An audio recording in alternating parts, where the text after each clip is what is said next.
And the Institute of Economic Affairs has identified the get-rich-quick scheme and then also greed, selfishness and low salaries as the major cause of corruption in Ghana. Now, in a survey ascertained by the IEA, they said the root cause of corruption, according to the Institute, found out that 90% of Ghanaians perceived corruption to be high. The Roundtable Forum in Accra, a senior adjunct fellow at the Institute of Economic Affairs IEA, Professor Joseph Achu-Ayi, said the 1,500 respondents interviewed countrywide identified the get-rich-quick syndrome as the main cause of corruption in the country. This, he said, was followed by greed, selfishness and low salaries as the basis for corruption. Professor Joseph Achu-Ayi disagreed with the perception that people engage in corruption because they are poorly paid.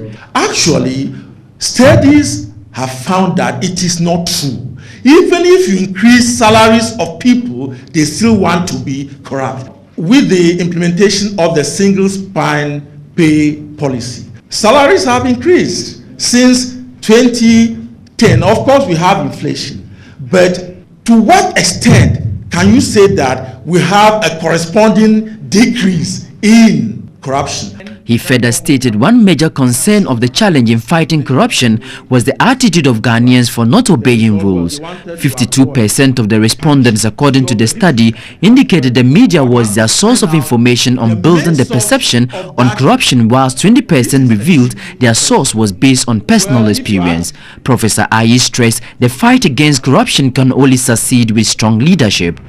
You know, corruption is a failure of leadership, governance and democracy.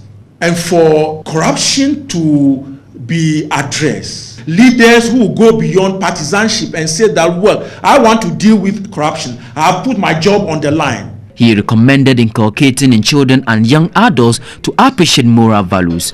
He also insisted traditional practices do not support corruption, but individuals misinterpret some of these practices for their own selfish needs.